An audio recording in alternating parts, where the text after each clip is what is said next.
A Thing of Beauty, Poet John Keats. Introduction. यह कविता a thing of beauty romantic कवि John Keats द्वारा रचित है। यह उनकी लंबी कविता एंडाइमियन का एक अंश है। कवि ने इस कविता में बताया है कि सुंदर वस्तुएं थिंग्स ऑफ ब्यूटी हमारे जीवन में सुख, शांति और प्रेरणा का स्रोत होती है। कविता का मुख्य भाव मेन थीम। कवि कहता है कि कोई भी सुंदर वस्तु, चाहे वह प्रकृति का दृश्य, फूल, पेड़, झरना या कोई महान व्यक्ति की स्मृति हो, वह हमें आनंद और मानसिक शांति प्रदान करती है। सुंदरता कभी नष्ट नहीं होती, उसकी महक और प्रभाव सदैव बना रहता है। Summary.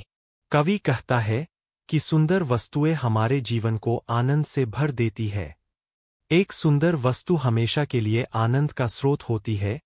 वह समय के साथ कम नहीं होती, बल्कि उसकी सुंदरता हमारे हृदय में सदा जीवित रहती है। हर दिन जब हम जीवन की कठिनाइयों से थक जाते हैं, तो सुंदर चीजें हमें नई ऊर्जा और उम्मीद देती है। सुंदरता एक ठंडी छाया, कूल शेड की तरह होती है, जो जीवन की कड़वाहट और निराशा को कम करती है।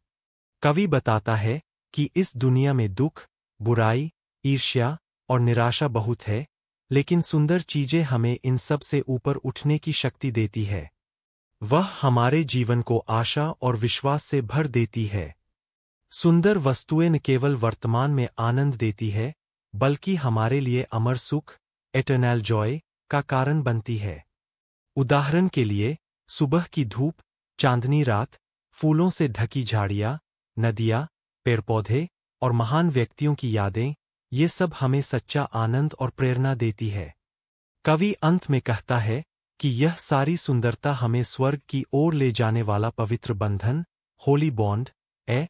यह हमें ईश्वर और दिव्यता से जोड़ती है। मुख्य विचार, सेंट्रल आइडिया। सुंदरता कभी समाप्त नहीं होती। यह कविता सिखाती है कि प्रकृति की सुंदरता और अच्छे कार्यों की सुंदरता हमें दुखों से मुक्ति और मानसिक शांति देती है। मुख्य बिंदु, की पॉइंट्स। अ. सुंदर वस्तु आनंद का स्रोत होती है। B. उसका प्रभाव कभी खत्म नहीं होता। सी. जीवन की निराशा और कड़वाहट को मिटाती है। डी. प्रकृति की सुंदरता मनुष्य को प्रेरणा देती है। ई. सुंदरता ईश्वर की ओर ले जाने वाली शक्ति है।